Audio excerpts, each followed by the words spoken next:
nosso culto de quarta-feira. Estamos trazendo alguns momentos diferentes, né, para o culto, com testemunhos que a gente ouviu semana passada da Dalva, essa semana da irmã Sueli. Semana que vem nós teremos outro. Aliás, se você quiser compartilhar um testemunho de vida, pode nos procurar. Pode procurar a mim ou a irmã Marta, a irmã Sueli, que são da oração, que sempre estão por aqui, estão nos ajudando nessa parte dos testemunhos também. E às vezes pode ser um testemunho também de uma resposta negativa de Deus. Às vezes a gente, né, sempre compartilha com tudo que é resposta positiva, né, e é tão bom, mas às vezes Deus diz não também, e pode ser um testemunho também. Olha, Deus disse não aquela vez para mim e eu entendi que foi uma resposta dele, e isso foi um testemunho também. E a gente pode compartilhar isso também uns com os outros. Amém, queridos? Então, se você quiser fazer isso de alguma forma, de alguma maneira, faça isso em nome de Jesus. Amém? Eu não estou vendo o seu sorriso. Deixa eu ver o seu sorriso.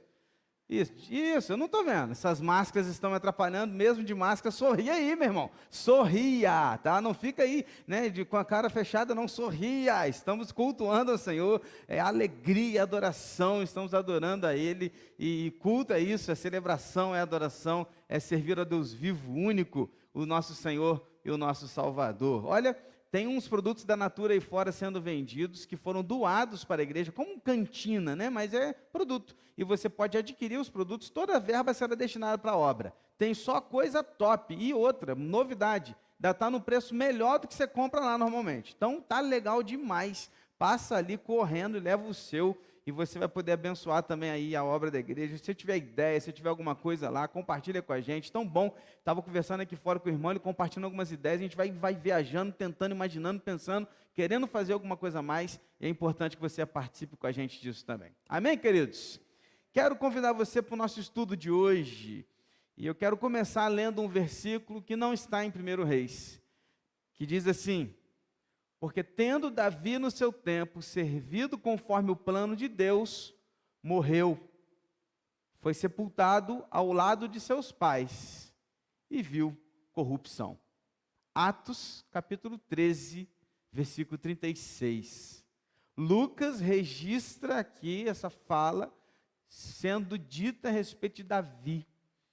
E neste estudo de hoje nós vamos ver os últimos momentos de Davi. Conselhos finais e ajuste de contas. É sobre isso que eu quero compartilhar com você nessa noite.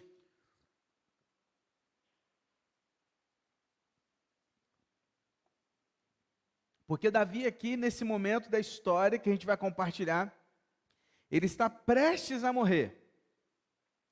Mas Davi não poderia morrer sem antes ter ou deixar suas últimas palavras, seus últimos conselhos ao seu filho Salomão, que seria o seu sucessor ali no trono de Israel. Deixa eu te fazer uma pergunta.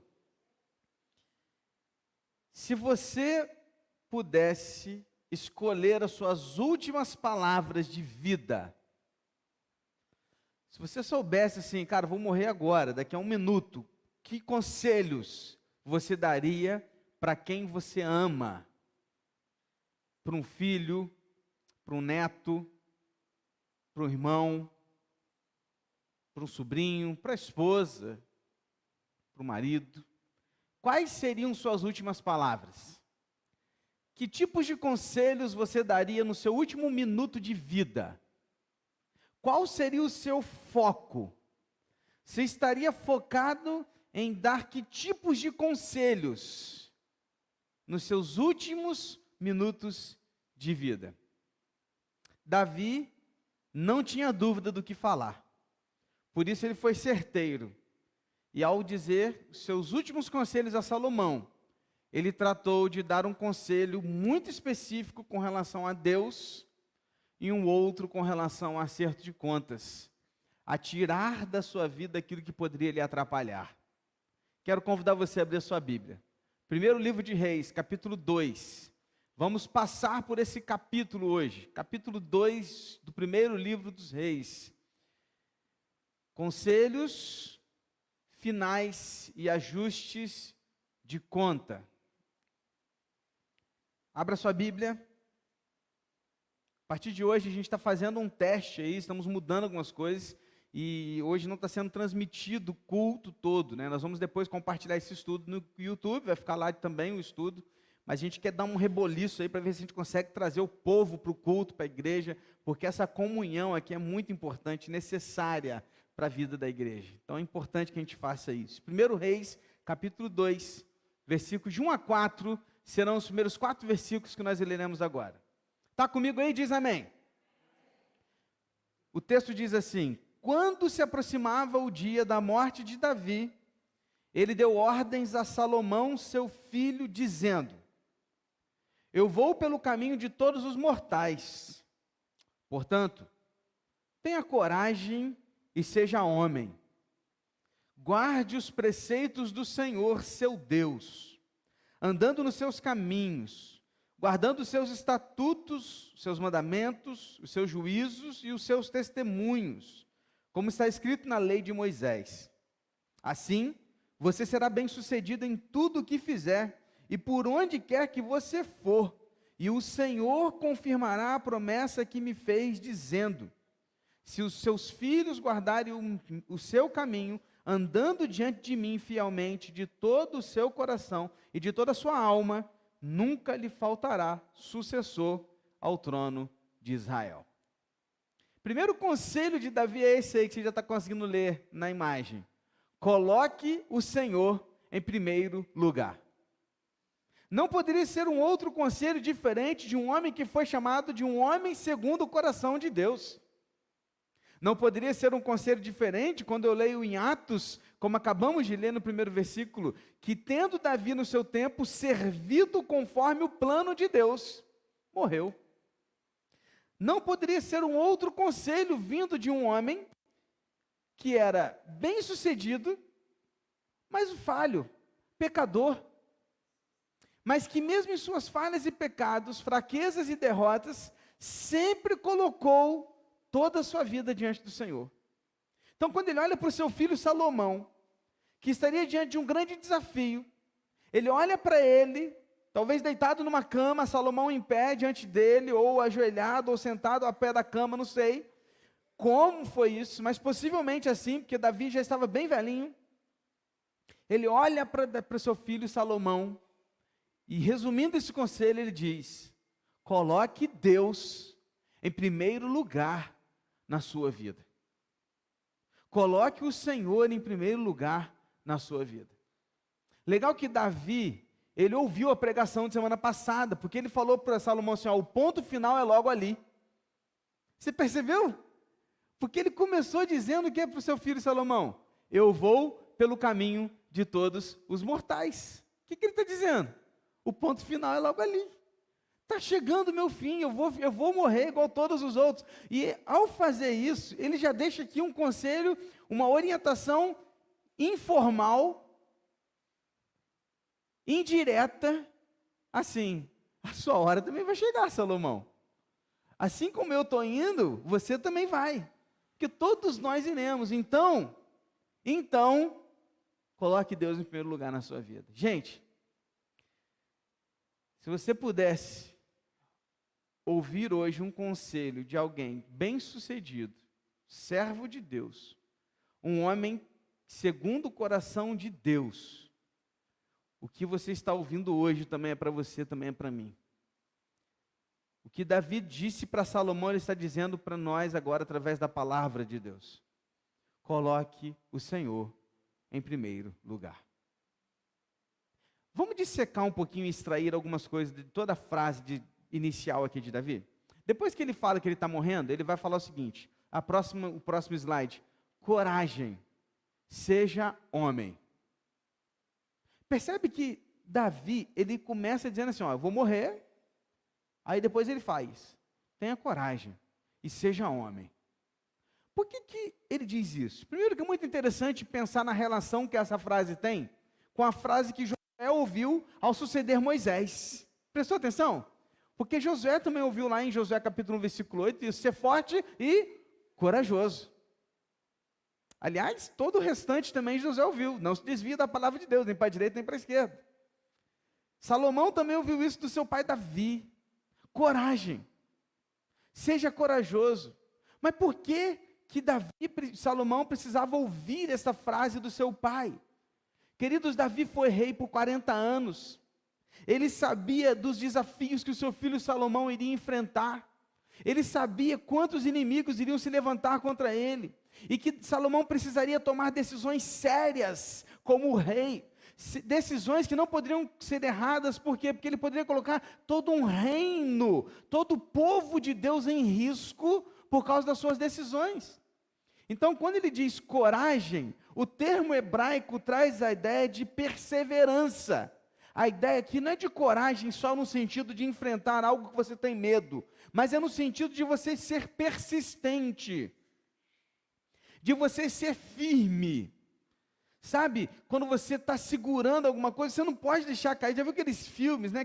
aquelas cenas que a pessoa está segurando alguém que está quase caindo, não solta, está segurando. A ideia ali é essa: seja firme, não solta, persista, não desista.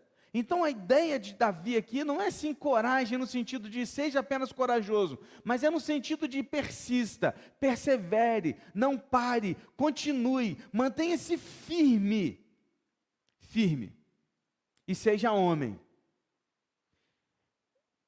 Quando ele diz seja homem, é uma expressão que ele está usando no seguinte sentido: tenha um caráter limpo, puro, seja alguém verdadeiro e fiel. Antigamente a gente tinha mais desse negócio, né? Hoje em dia nem tanto, mas eu me lembro eu ouço falar, tá? Que antigamente, né? Os homens falavam, não, isso aqui né? Seja homem, rapaz, cumpra com a sua palavra. Já ouviu gente falando assim? Né? Você tem que ser homem, rapaz, se você falou, você tem que cumprir. Por que é essa ideia, dessa expressão? A ideia de que um homem verdadeiro, no sentido não apenas de homem, mas de homem ser humano, ele precisa ser alguém de caráter, alguém verdadeiro, alguém fiel. Então, o que Davi está ensinando aqui para o seu filho é o seguinte: olha, seja alguém perseverante, persistente, fiel e verdadeiro e puro nas suas palavras e cumpra com as suas promessas. É isso que ele está dizendo para o seu filho. Então, as últimas palavras dele é essa. Aí eu me pergunto, porque eu preciso ler o texto, me fazendo algumas perguntas e me perguntando para o texto. Tá, por que Davi está mandando então ele ter coragem e caráter? Para quê? Aí o texto continua. Para guardar os preceitos do Senhor, andar nos seus caminhos e fazer tudo de acordo com a sua vontade. É o próximo slide. Então, para você ter noção do que por que você tem que ter coragem? Porque você precisa guardar os preceitos do Senhor. E deixa eu te falar uma coisa. Um homem sem caráter, fraco, sem firmeza, sem convicções, ele será incapaz de guardar e obedecer os mandamentos do Senhor, apesar de tudo que estiver acontecendo ao seu redor. Em contrapartida, ele só terá coragem e caráter de alguém fiel, verdadeiro e puro, se ele buscar a palavra de Deus, guardar e seguir os seus próprios mandamentos. Então, é uma coisa que acontece junto.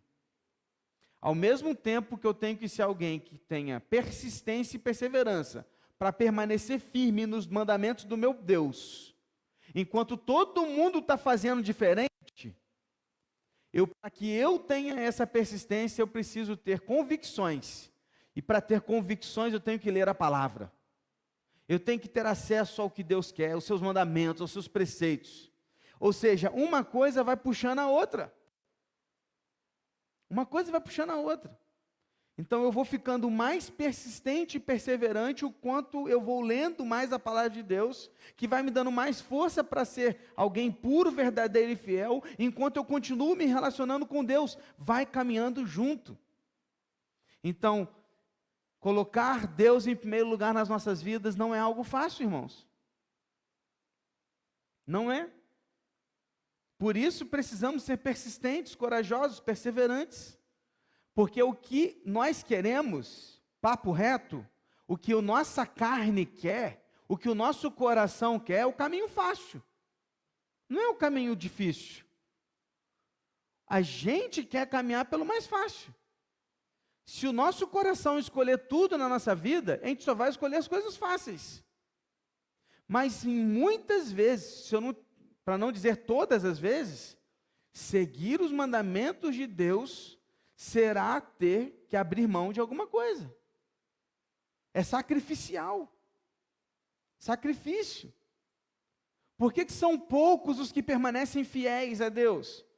Porque é sacrificante estar aqui numa quarta-feira à noite, depois de um dia de trabalho. Porque pode não ser tão fácil vir para cá na quarta à noite, enquanto eu tenho tanta coisa para fazer. Porque eu não consigo participar de uma escola bíblica dominical, porque é muito sacrifício acordar 8h30 da manhã, num domingo. E eu tenho falado isso aqui constantemente, irmãos, com vocês. Olha, é muito difícil contribuir com a obra do Senhor. É muito difícil ofertar para o Senhor. Até porque tudo que eu ganho é meu, né, gente? Fui eu que conquistei tudo, né? Não. Tudo que eu tenho foi Deus que me deu. Por isso, irmãos, seguir as palavras de Deus não é algo fácil. Não é fácil perdoar. Não é fácil olhar para alguém e falar assim, eu te perdoo, me perdoe. Não é fácil deixar para trás alguma coisa que me magoou. Não é fácil, em muitos momentos, abrir mão de algumas coisas para que Deus seja adorado e glorificado. Não é fácil. Vamos ser sinceros, não é fácil. Por isso que Davi olha para o seu filho e fala, coragem, persevere, persista, seja firme, tenha caráter, seja verdadeiro, puro e fiel, para que você guarde os mandamentos do Senhor, os preceitos da sua palavra, tudo que está escrito lá na lei de Moisés. Por que isso? Olha só como é que as coisas vão se completando. Coragem para guardar os mandamentos, a vontade de Deus. Para quê? Olha o resultado agora, no próximo slide. Porque o nosso sucesso, ou o Davi falando para Salomão, o seu sucesso está atrelado à promessa de Deus, se você for fiel. Porque o texto continua. Davi vai dizer para ele, olha, porque se você fizer isso, Deus, ele vai cumprir a promessa dele. Porque Deus me deu uma promessa. Sabe qual que é a promessa que ele me deu? Imagina Davi olhando para Salomão e falando, sabe qual que é a promessa que ele me deu? Ele me fez uma promessa de que a minha descendência vai continuar reinando sobre Israel. Se vocês, meus filhos, permanecerem fiéis à sua palavra.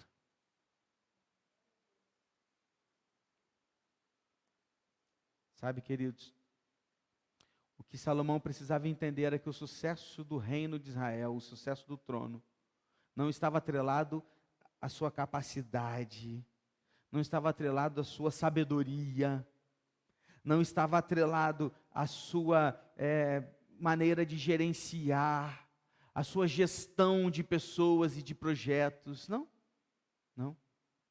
Isso tudo contribui? Claro que contribui. Claro. Mas o nosso sucesso não está atrelado às nossas capacidades humanas, mas está atrelado à promessa de Deus.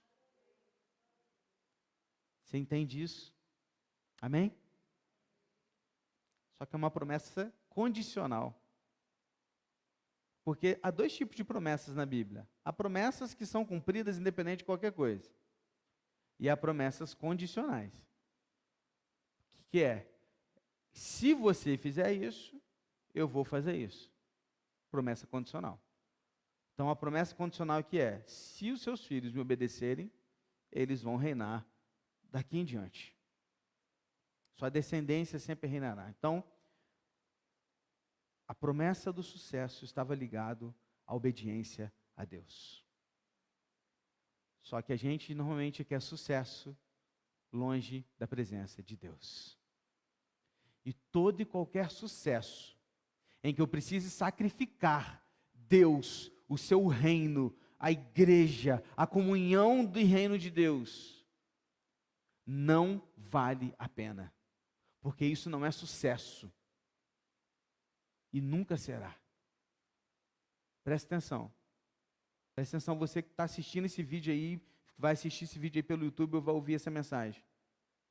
Se o seu sucesso está atrelado ao abandono do seu ministério, abandono da sua igreja, a frequentar a igreja uma vez por mês ou a cada 3 meses, a não participar de nada mais do reino de Deus, a não ser alguém comprometido e compromissado com a palavra de Deus, você não tem sucesso. Você pode ficar rico, você pode ser o maior empreendedor, você pode ter a maior empresa do mundo, você vai ser uma pessoa infeliz. E no final da vida, talvez você não poderá dar esses conselhos para o seu filho. Eu já conversei com algumas pessoas, inclusive um dos irmãos que está aqui, falou comigo uma vez: pastor, meu chefe tem tudo, mas nunca vi um cara tão infeliz. Por quê? Porque o nosso sucesso está atrelado à promessa de Deus. Amém? Estou falando para você ser pobre não, tá? Você pode ser rico, mas nunca esqueça do Senhor. Não sacrifique a presença de Deus pelas riquezas desse mundo. É isso que eu estou querendo te dizer. E se ficar rico, não deixa de ser dizimista também não, hein? Para com essa mesquinha. Não é sobre você, é sobre Deus. Guardou isso? E depois, pastor, o que mais que Davi falou? Vamos para a segunda parte do conselho? Vem comigo. De 5 a 9 agora, Davi vai trazer outros conselhos para Salomão. Você também sabe o que me fez Joabe, filho de Zeruía, e o que fez com os 2 comandantes do exército de Israel, com Abner, filho de Ner, e com Amasa, filho de Jéter. Ele os matou, e em tempo de paz vingou o sangue derramado em tempo de guerra, manchando com ele o cinto que trazia nos lombos e as sandálias nos pés. Portanto, faça segundo a sabedoria que você tem, e não permita que ele morra em paz com a idade avançada. Mas seja bondoso com os filhos de Barzilai, o gileadita, e que eles estejam entre os que comem a sua mesa, porque estiveram ao meu lado quando eu fugia por causa do teu irmão Absalão. Eis que você também terá de lidar com Simei, filho de Gera, filho de Benjamim, de Baurim, que me lançou uma terrível maldição no dia em que eu ia a Manaim. Porém ele veio ao meu encontro junto ao Jordão, e eu, pelo Senhor, lhe jurei, dizendo que não o mataria a espada. Mas agora, não o tenha por inocente, pois você é um homem sábio, e bem saberá o que deve fazer com ele, para que ele seja sepultado com os cabelos brancos manchados de sangue. Sabe qual foi o segundo conselho que ele deu para o seu filho? Fique atento aos lobos travestidos de cordeiro. Cuidado com os traidores. Eles estão lá. Davi citou 2 homens, Joabe e Simei. Joabe, você vai se lembrar, aquele general, um grande general, que matou muitas pessoas. Dentre elas, Absalão, o filho de Davi. Naquela vez que Davi falou, ninguém mata, lembra? E ele foi lá, o cara estava agarrado com o cabelo, lembra? Na árvore lá. E ele foi e matou o filho de Davi, desobedecendo, desonrando a palavra de Davi. Davi sabia que ele era um traidor, porque inclusive ele estava junto com Adonias agora, quando ele estava, semana passada você lembra disso, né? Ele estava armando com Adonias para tomar o trono de Davi, quando ele morresse. Então ele está dizendo, ó, fica atento com Joabe, você vai ter sabedoria para lidar com ele. Eu não pude fazer nada com ele, mas você vai poder. Para um pouquinho e pensa, olha como é que os nossos pecados, as nossas manchas nos impedem de fazer algumas coisas. Sabe por que Davi não conseguia fazer nada com Joabe? Joabe era o general que colocou Urias na frente da batalha. Quando Davi chegava perto, só o olhar de Joabe, com certeza era aquele olhar assim, eu sei o que você fez no verão passado. Eu sei que você fez besteira. Sabe quando você não pode falar porque, poxa, eu fiz besteira. Então Davi sempre ficava com o pé atrás com Joabe, nunca pôde resolver o problema com ele. Por isso que ele disse, Salomão, resolve essa parada. E ele cita outro cara, Simei. Simei é aquele benjamita. Você lembra daquela vez que Absalão estava perseguindo, montando, né, contra Davi? Davi decidiu fugir de Jerusalém para não ter que enfrentar o filho. E ele foge para o deserto. E quando ele fica no deserto, ele vai ser cuidado por um homem chamado Barzilai. E esse cara, lembra, quando ele volta para Jerusalém, Davi faz com ele o quê? Eu vou te levar comigo, você vai comer comigo no palácio, vou cuidar da sua família. Você lembra disso? E ele fala assim, eu não, eu vou ficar aqui e vou ser sepultado com a minha família. Leva o meu filho. Lembra dessa história? É desse que ele está falando. Aliás, estou misturando tudo agora, né? Volta aqui, gente. Misturei as 2 histórias. Simei primeiro. Volta, apaga tudo que eu te falei. Primeira coisa, Simei. Quando ele estava fugindo de Absalão, é porque se mistura as histórias. Ele estava fugindo de Absalão. Davi passa por uma cidade chamada Manaim. E Simei é aquele cara que fica atacando pedra em Davi, amaldiçoando a vida dele. Lembra disso? Você não vai ser rei nunca, o rei é Saul e tal, nunca deveria ter... Lembra? Esse é o Simei. Desculpa que eu misturei as histórias. Passa uma coisa. Então, Davi está falando com ele, ó, cuidado com esse cara, porque ele é traidor. Então, os dois traidores são Joabe e Simei. Agora, desculpa. Terceiro camarada agora não é um errado, mas é um cara bom. Que são esses, o Barzilai. Quem é Barzilai? Barzilai é aquele senhor que cuidou de Davi enquanto ele fugia. Quando Absalão morre e ele volta para Jerusalém, ele quer trazer Barzilai com ele. Barzilai fala, eu não vou morrer aqui, vou ficar com meus pais. Sepultado aqui, na minha casa, leva o meu filho. O filho dele veio com ele, e Davi está falando para Salomão, continua cuidando dos filhos de Barzilai. Eles vão comer a sua mesa, assim como eles comiam comigo. Pegou? Desculpa a mistura aí das histórias, mas agora você pegou, né? Então, Davi fez ele se lembrar disso. Então, legal, olha, ele falou de dois caras primeiro, Joabe e Simei, mas também se lembrou com uma memória muito positiva de Barzilai. E ele não poderia deixar Salomão sem que ele cuidasse dos filhos de Barzilai. Então, o que Davi estava dizendo para Salomão era o seguinte, olha, cuidado, não confie nesses homens. Na hora certa, você vai saber o que fazer.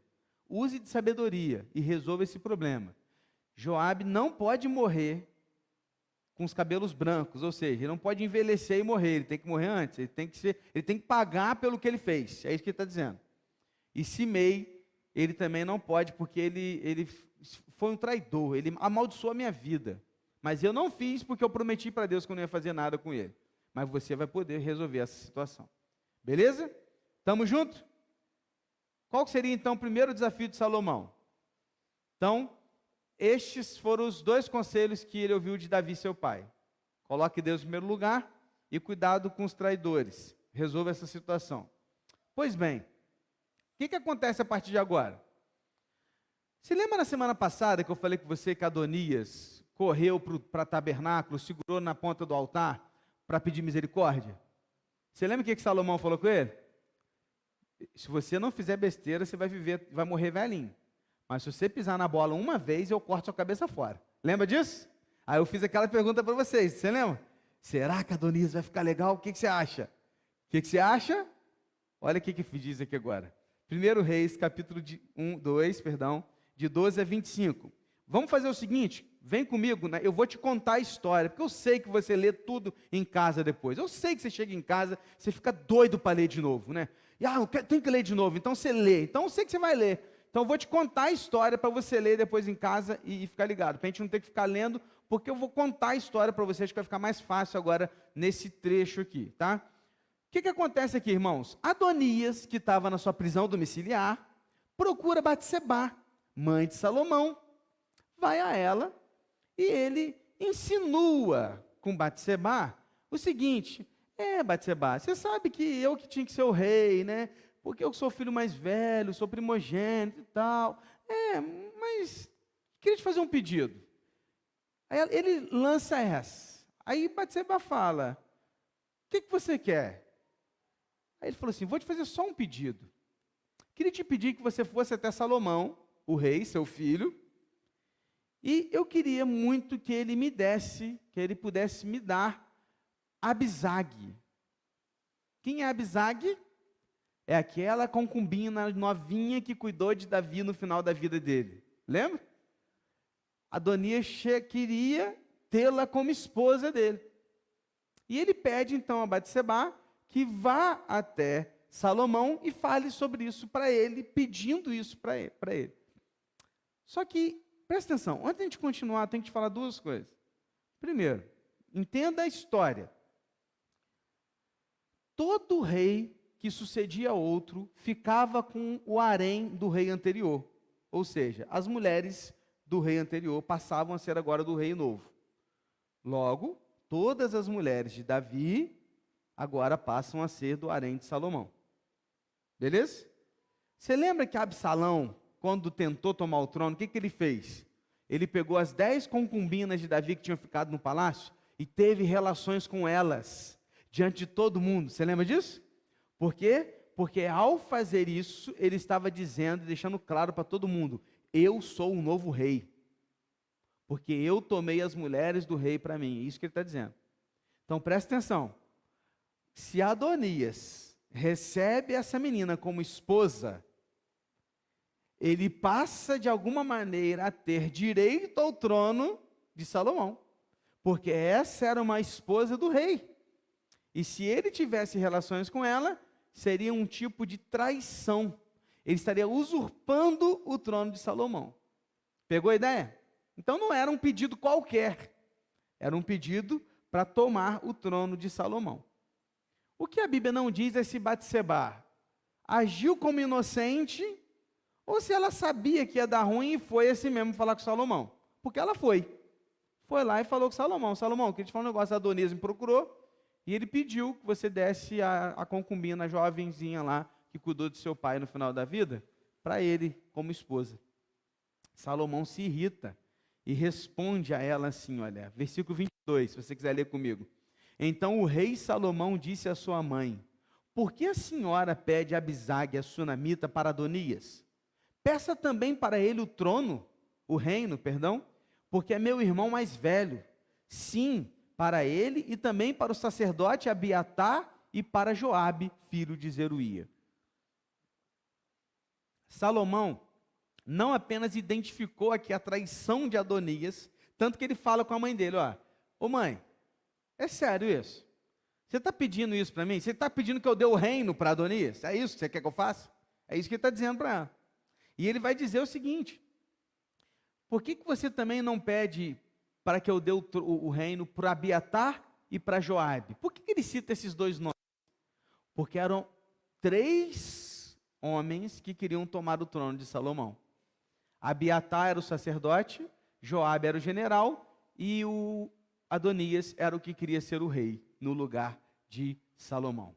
Feito isso, o que Salomão faz? Bom, já que Adonias não cumpriu com a palavra, pisou na bola, vou cumprir com a minha palavra. Pediu a Benaía para ir até Adonias e o próprio tirou a vida de Adonias, o matou. E ali naquele dia, então, Adonias foi o quarta consequência do pecado de traição e adultério de Davi. Foi o quarto, o último. Porque lembra que Davi, quando foi confrontado por Natan, disse, eles têm que pagar 4 vezes mais? Ele perdeu 4 vezes isso. Então, Adonias foi o último para cumprir com a promessa e a palavra de Deus. Mas não parou por aqui. Aí agora dos versículos 26 e 27, acontece outra coisa. O que acontece? Ele matou Adonias, bom, apagou um. Agora tem Abiatar. Quem é Abiatar? Abiatar é o sacerdote que ficava do lado de Adonias. O que ele faz com Abiatar? Ele chama Abiatar e fala o seguinte, ó, vou te mandar para longe, você vai ficar numa cidade chamada Anatote, que fica 5 quilômetros daqui, e você não vai sair de lá, você vai ficar naquela cidade, e você não vai ser mais sacerdote sobre o nosso povo. Então ele depõe Abiatar do seu cargo de sacerdote, e desta maneira, ele está cumprindo também uma profecia que foi feita com Eli. De novo, vamos voltar a história um pouquinho. Você que está com a gente há muito tempo, você vai se lembrar. Samuel, alô? Lembra de Samuel? Quando Samuel vai pequenininho para o templo, lá para o tabernáculo, quem que era o profeta, o sacerdote? Eli. Lembra? Que os filhos dele pegavam as coisas e tudo, eram homens maus. E com isso, Deus deu uma promessa, fez uma promessa também para Eli. Disse para ele, olha, não, a sua linhagem não mais será de sacerdotes. Acabou para você. Só que Abiatar era da linhagem de Eli. Então, quando Abiatar ele é tirado dele esse cargo de sacerdote, Salomão está cumprindo com a profecia de Deus, de que não mais estaria sobre o sacerdócio a família de Eli. Então ele resolve também mais aqui um outro problema. A Bíblia não diz se ele faz isso pensando nisso, aparentemente não, mas Deus está, claro, controlando todas as coisas. Então, ele não mata Abiatar, tá? Não mata. E ele não o mata porque ele reconhece os serviços que Abiatar havia feito para Davi, seu pai. Ok? Só que vai parar por aqui? Não. Versículo de 28 a 35. Outra pessoa, agora é com Joabe. Então, há 3 homens. Adonias está morto, Abiatar foi tirado do seu papel e está longe, está preso. Falta um, Joabe.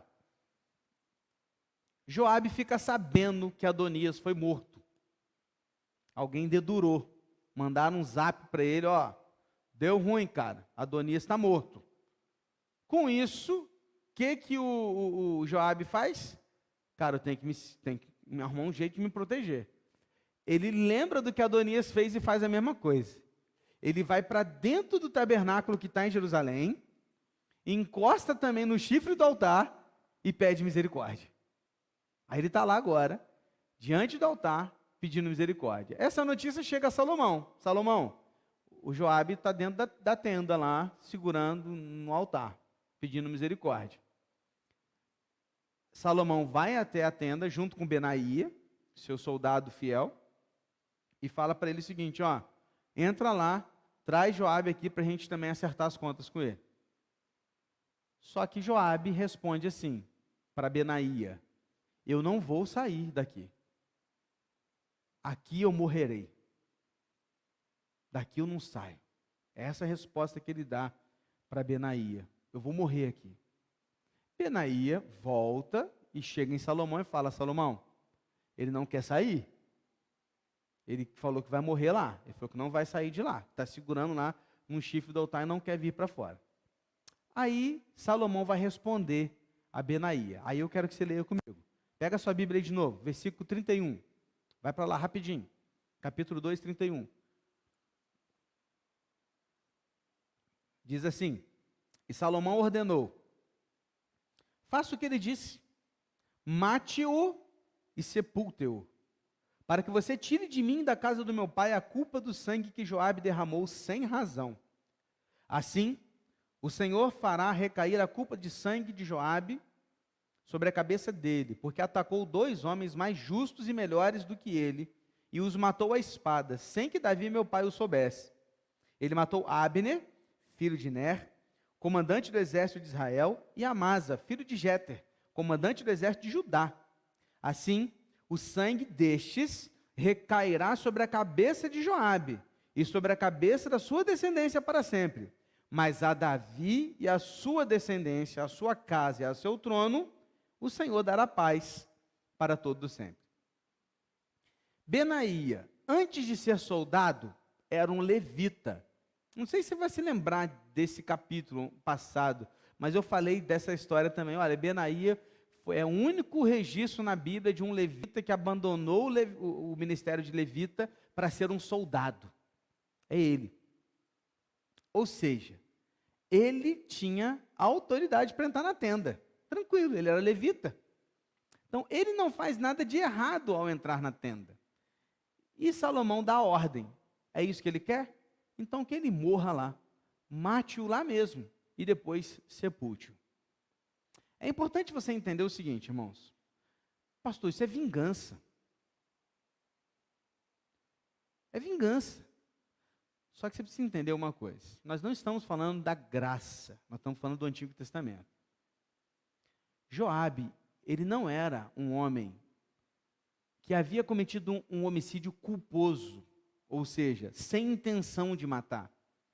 Ele cometeu homicídios dolosos, não foi um, foram mais, onde ele matou pessoas inocentes, fora da guerra, ou seja, ele não estava na guerra lutando e matou alguém. Ele lembra daquele camarada que matou o irmão dele? Ele pega o cara por trás do muro, já havia sido perdoado por Davi, tinha sido cuidado por Davi, ele vai e mata-o lá atrás do muro, sem que ninguém pudesse defendê-lo. Então, não apenas este, mas Absalão também foi um homicídio doloso, ele não podia fazer nada.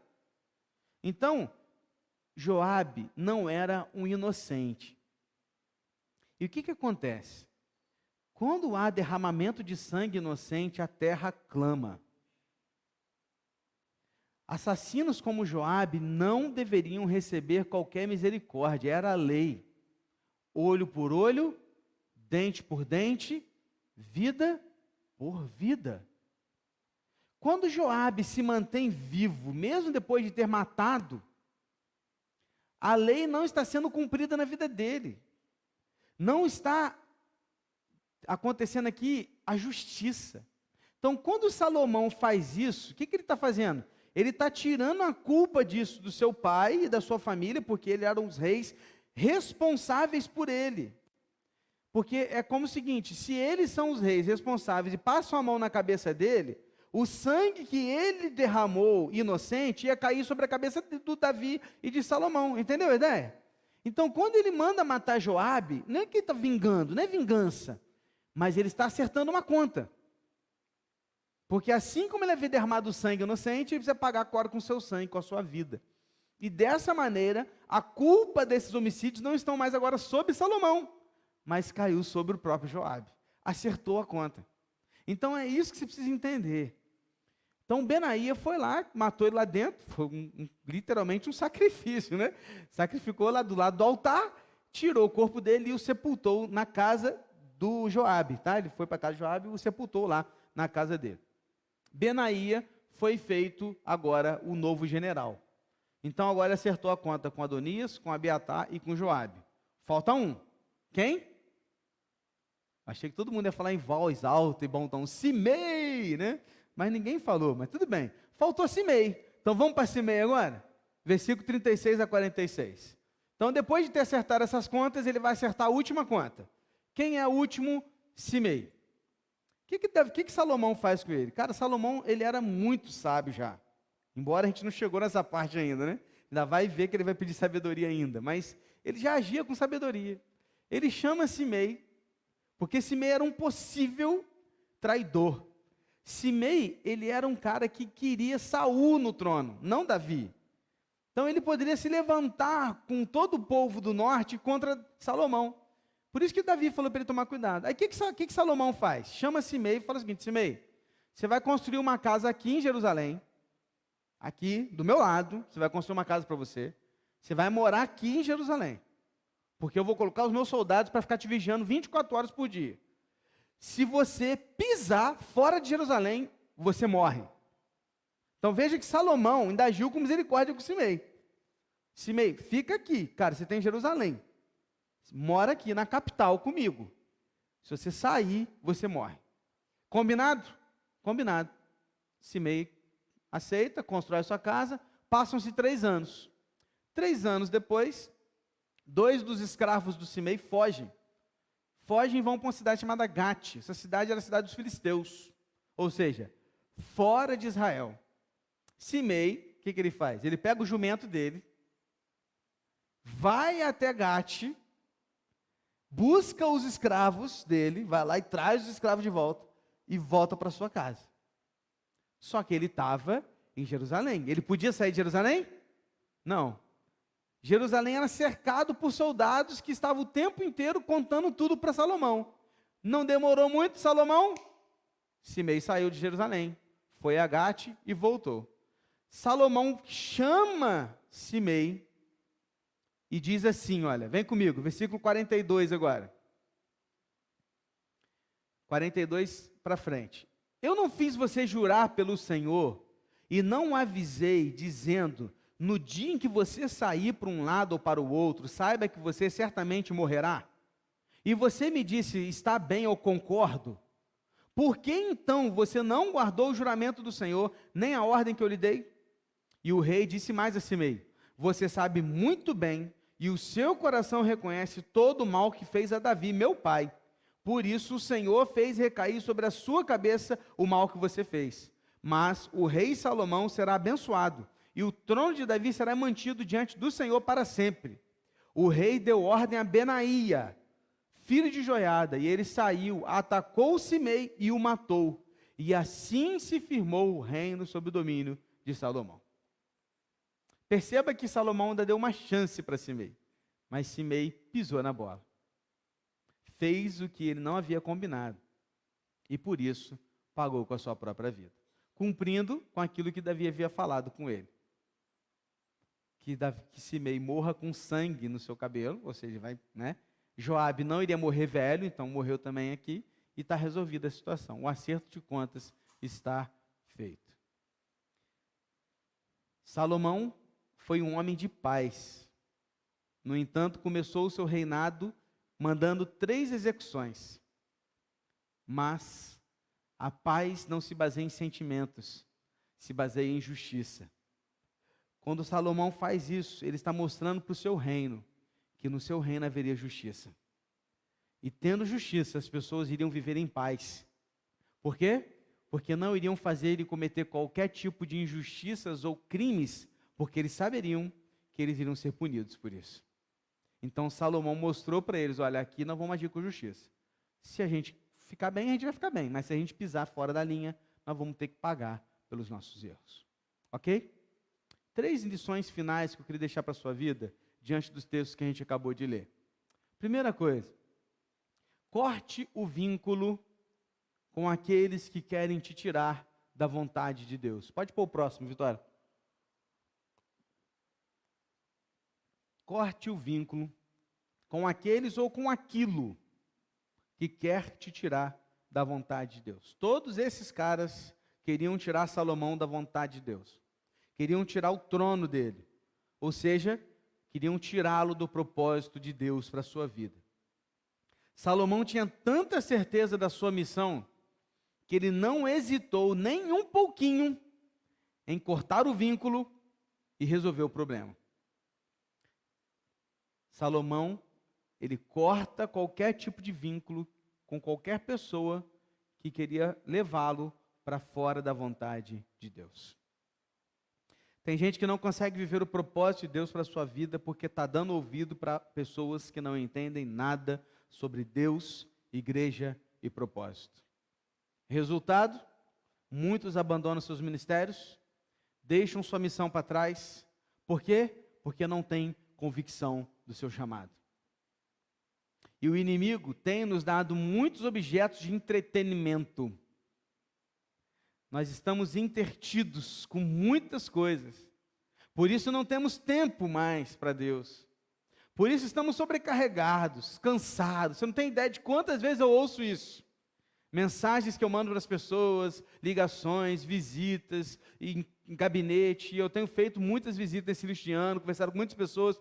Está sumido, que você não vem, está tal. Estou cansado, estou sobrecarregado, estou com muita coisa, a correria. É um monte de desculpa. Sabe por quê? Porque a gente está tão intertido com tanta coisa, que a gente perdeu o foco da nossa missão. Só que Salomão tinha convicção da sua missão.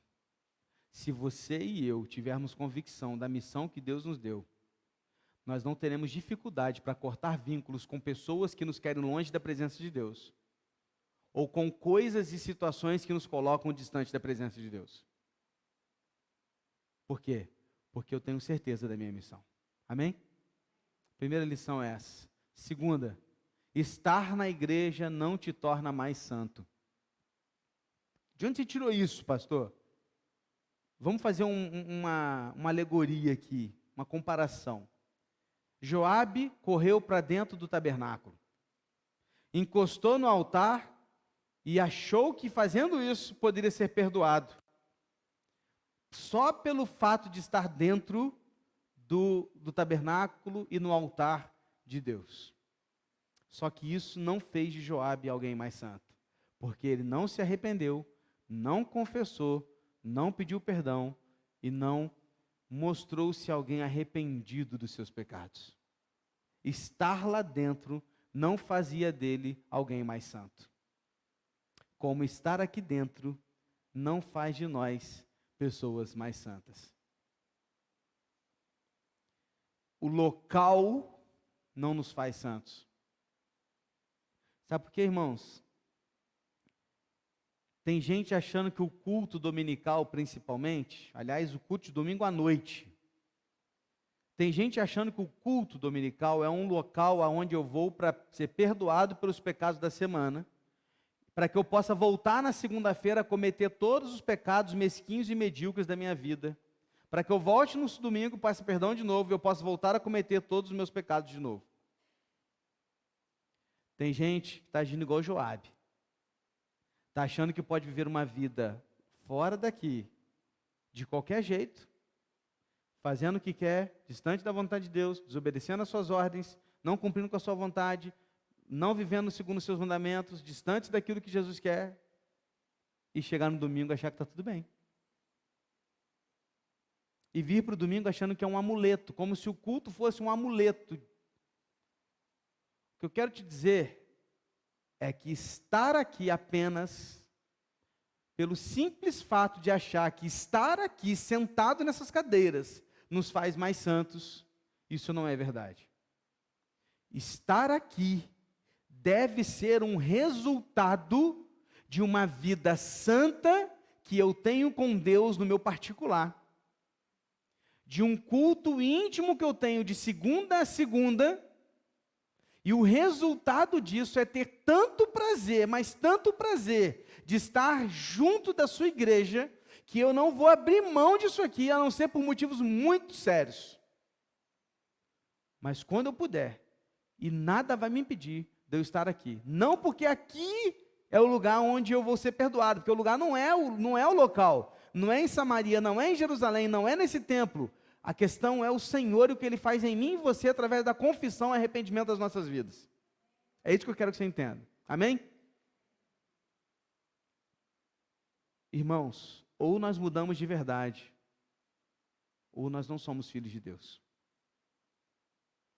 A verdade é essa. Não tem sentido você dizer que é cristão, mas viver como se Cristo nunca tivesse existido.